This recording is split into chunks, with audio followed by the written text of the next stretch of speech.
Michael with Performance Trailer Braking. Today I'm here to talk to you about the benefits of disc brakes over the OEM drum brakes that are on most of the trailers today. Made it all, everybody's made it to the top. Well, let us bring you down safely, and we're going to do that by putting disc brakes on trailers. The electric brakes that are on the trailers today, pretty much across the board by all manufacturers, in reality are the same as what Lucy and Desi took to the mountains back in the 1950s. So they've been around forever. They haven't really been changed much. They only provide about 400 to 500 pounds per square inch of braking power. During the last 20 years, the industry really hasn't evolved much. It changed a little bit on the braking system. They've gone to a never adjust that really doesn't necessarily work all the time. But that's about all they've done as far as changes in the system today. Keep in mind, 400 to 500 PSI, we'll talk about that a little bit later. So really they haven't improved since the 1950s. The same braking power that you're getting, that 400 to 500 PSI pressure, in reality is the same as what they had in a 1925 Hewlett-Packard. So now you're stopping this big trailer with the same brakes that they were stopping that truck with. So not a whole lot of difference in improvements. Trailer industry, once again, is slow to start to evolve into disc brakes. They're still not there yet. Some of the manufacturers have gone to it in your higher end models, but overall the majority of them are not offering that system. What we're out here to do is to teach you about the disc brakes and give you the ability to actually have them put on your trailers. The new disc brakes today will offer 1,500 pounds per square inch of braking power to each one of the 4 wheels or 6 wheels that you have on your trailer. So they greatly improved from 400 to 500 PSI to 1,500 PSI. The benefits of disc brakes. Obviously, the best benefit is you can stop better. The disc brakes today will stop your trailer in about 50% less distance and time. Brake fade. The trailer brakes today, because of the way they're made, they do not have near as much brake fade. They do not increase the friction causing the heat that are caused by the drum brakes. There's no adjustments necessary. The only adjustment that you could ever really need to do is in your truck when you actually adjust your brake controller itself. Another big key point is they're equal and full pressure in all 4 tires or 6 tires. So you're not getting a swaying motion, fishtailing by putting on your brakes. It's going to stop all 4 wheels or 6 wheels at the same time. Longer wear period. The disc brakes pads last approximately 30 to 40% longer than your drum brake pads. And you also have less wear and tear on your truck brakes. And we'll cover that a little bit later as we go along. As I said earlier, the disc brakes can stop your trailer within 50% shorter distance in time. In order for Dexter to sell the brakes up into Canada, the Canadian government made them reach out to an independent testing company. And during that test, what they did is multiple iterations, that independent testing results found out that they will stop your trailer in half the distance and time. Now that's new disc brakes versus new drum brakes. So it's an apple to apple changing, and it's not, as a note, we're not using your truck brakes at all in that situation. That's on using your trailer brakes completely. Once again, some of the benefits of the brakes, disc brakes over drum brakes, is less brake fade. Because all your heat is all generated from these large pads that are actually trying to ride inside this drum, it actually can build up quite a bit of heat pressure. And that heat is what actually ends up going into your brake fade. The disc brake, though, you're only looking at heat from this area right here on both sides of the hub rotor, dissipating the heat quite a bit and reducing that brake fade by 80%. No adjustments necessary. The drum brakes, once again, they had about 7 or 8 different parts, and you had to constantly adjust the braking system adjustment to make sure that they work properly. With the disc brakes, once again, there is no adjustment necessary. Full and equal pressure at all 4 tires. Once again, that is really a key situation, because when you're stopping your trailer, if your brakes are not working on all 4 wheels at the same time, what's happening is you can actually get braking on one side of your trailer and not your other, which will cause you to fishtail when you actually put on your brakes. Where the disc brakes, they work all or nothing, so it's one simultaneous stopping power to all wheels on your trailer, making it a nice, smooth stopping situation. We talked about the use of the brake pads. A lot of people ask me, well, how long do the disc brake pads actually work? You know, how long is it going to take before I need to replace them? Well, I really can't say for sure. What I can tell you, though, is everybody uses their braking power on your truck a little bit different. Some people like it lighter, some people like it heavier. So if you like it on the lighter side, you're going to get more use out of those brake pads. If you like a more of a heavier brake, you're not going to quite get as much. But what I can tell you is the old owner of the company, when we purchased it before, he bought him a brand new redwood trailer and had disc brakes put on it. And then he waited 1 year. And exactly 1 year later, he had the brakes taken off and reevaluated, checked thickness of the pads and everything. And after 23,768 miles, basically 24,000 miles that he drove in that 1 year, he still had 60 to 70% of brake pad remaining on the pads from the disc brakes. So gives you an idea. You're definitely going to get a lot more use out of the disc brake pads than you would the drum brake pads. At the same time, he took his truck in there where he bought his trailer, and he took his truck in and had a full brake job done on his truck. After that same year, he had driven 80,000 miles, and he had only used 25 to 30% of his brake pads on his truck. So therefore, it actually will reduce the maintenance costs that you have on your vehicle itself. It's a lot cheaper to replace the brake pads on your trailer than it is taking these vehicles into the shop, having them change them there. Let's talk about the components a little bit. The main part of the components for the system is the actuator. And what the actuator is basically an electric operation which is operating a hydraulic pump. So you're using your brake controller in your vehicle, you put your foot on the brake, and you're sending a signal to this actuator that then pumps the hydraulic fluid from here back to your 4 tires where the calipers are at. So this is the actuator. It's a dual reservoir actuator where this is all one common reservoir. Fill it. If it's sitting here, you fill this side. That's the reason why the 2 caps are there. Pretty simple.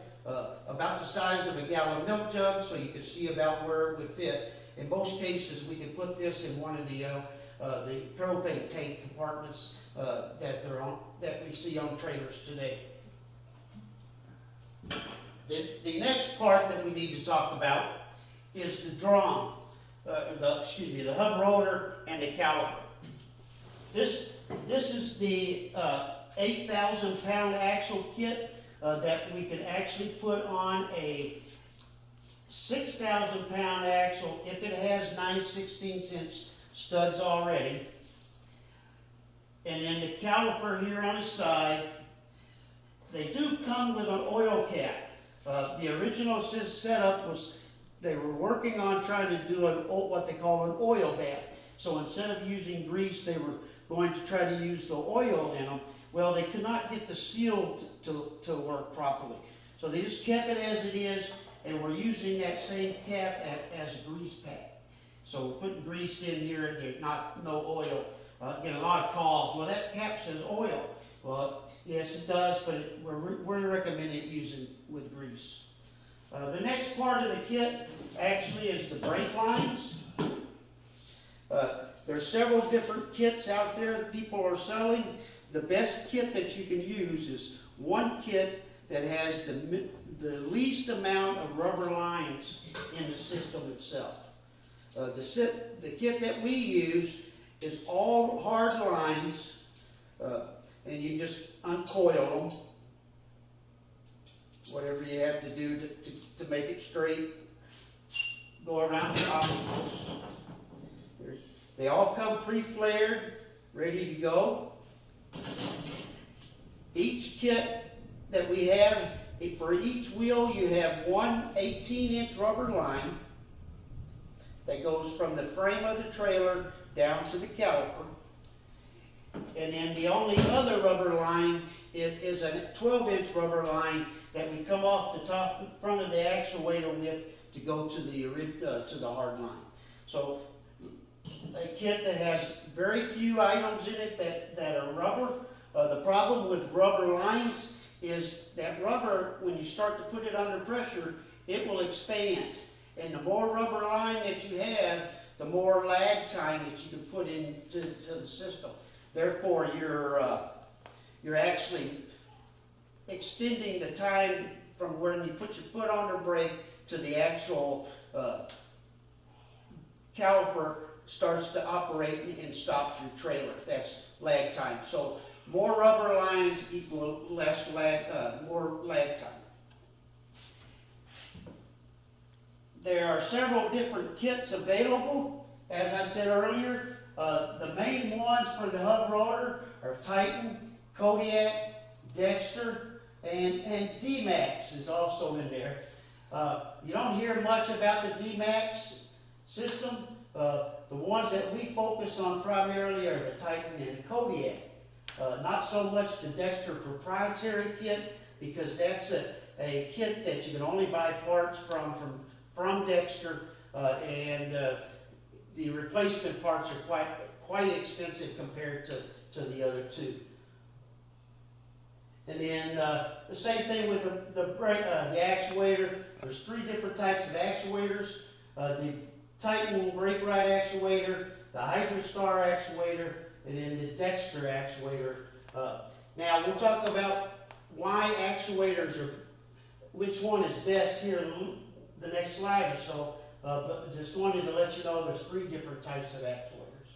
And then brake line kits, pretty much there's a Titan kit and then a Demco kit out there, D-Max kit. All pretty much the same except for very different versions with more rubber lines in them. So, let's talk about coatings. The coating that we use is called a dacrylic coating.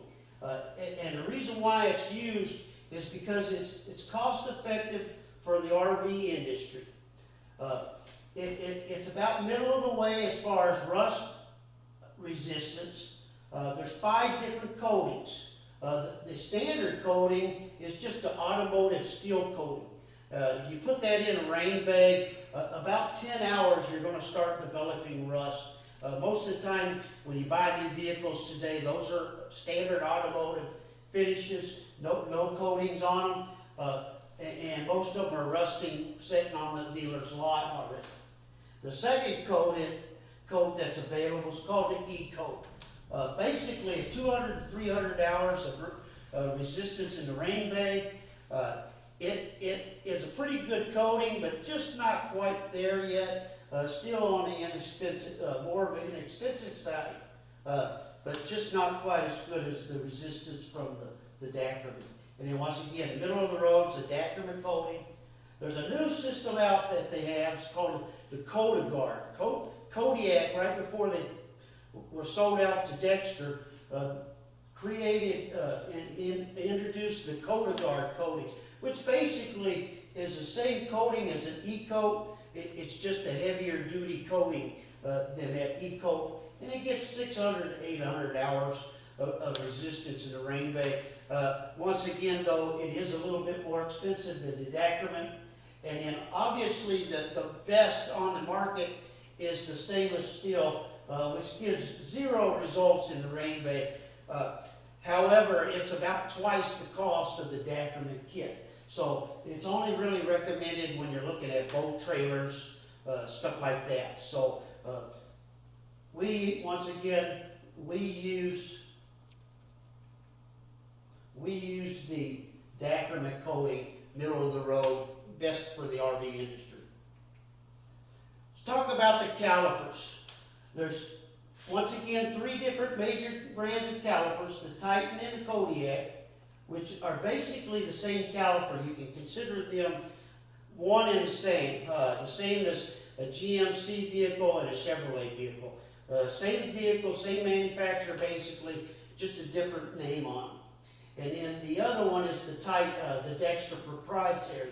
It's an older set that's been around for a while. Dexter created it originally, and we're starting to not see it a whole lot more here in this times today. It's been less and less every day.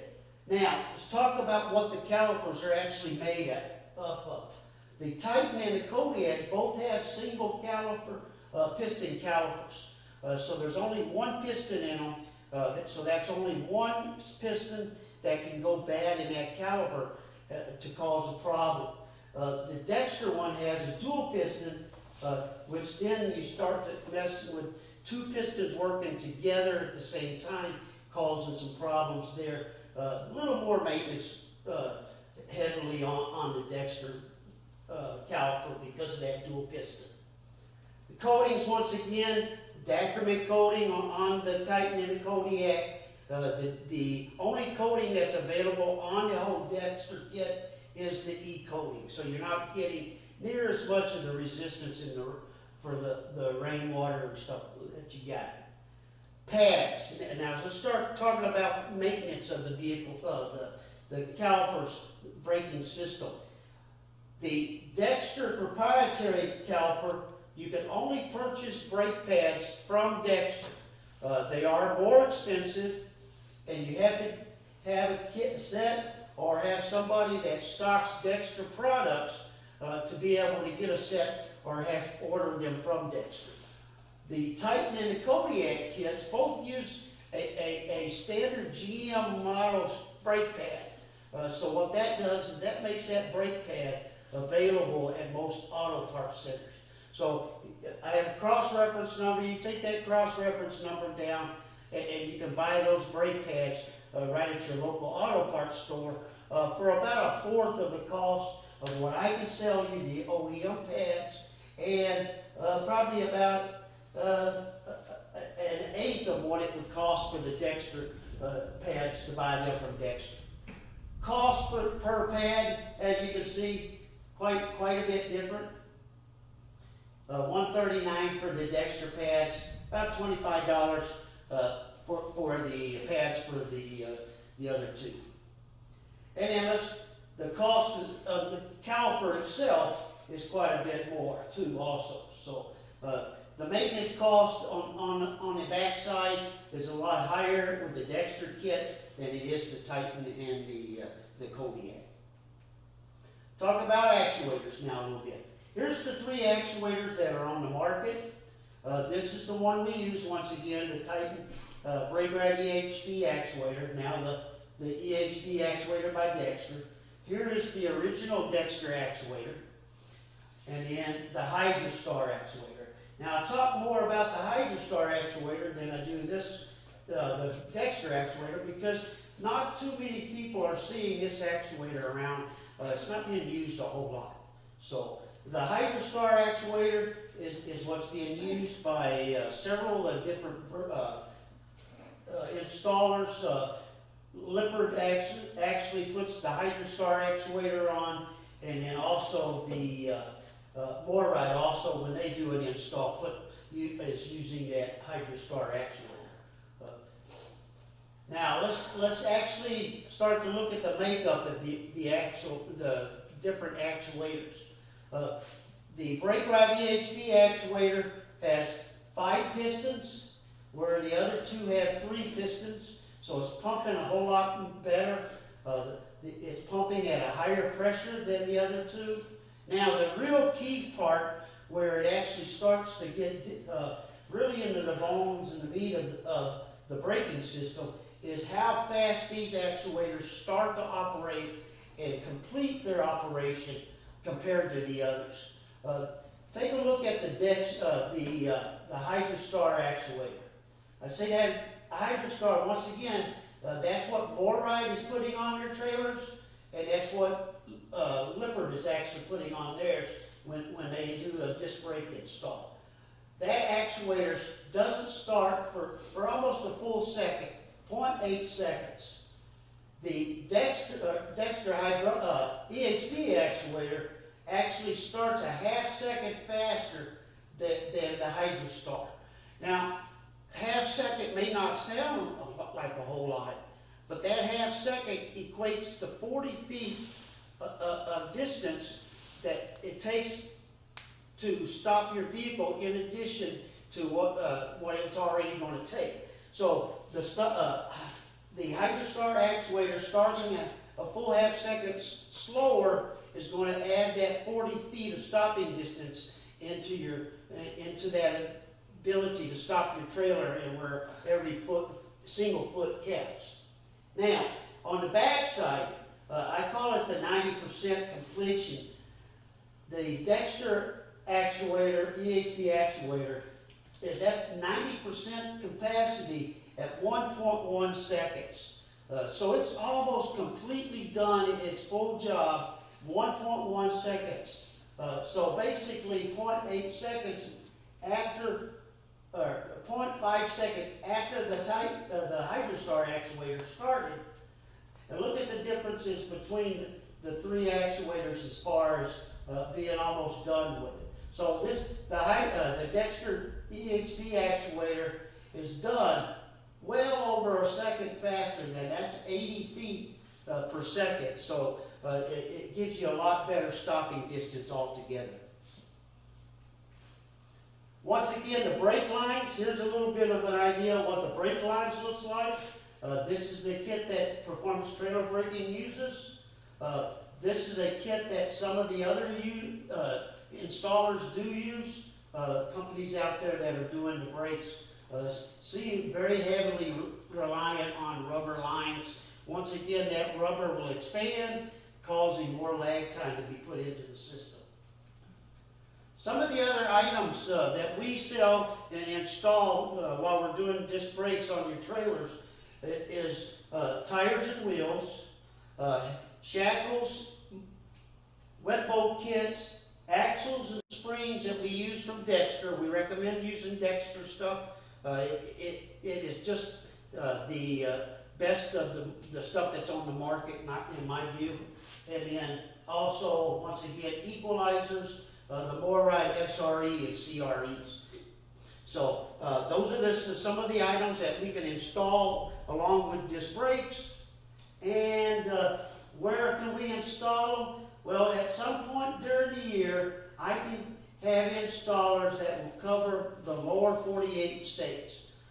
So if you live up in Maine, once a year or so, I can at least get somebody up there to do an install up there, or California, over in this area, definitely all summer long. But yes, I can cover the largest part of the United States with installers at least once a year. And when you do buy disc brakes from us, we have what we call the 50-50 referral plan. What that is we feel that your knowledge and the ability to talk about how good your brakes are performing is golden in our ability to actually keep going selling brakes to the customers.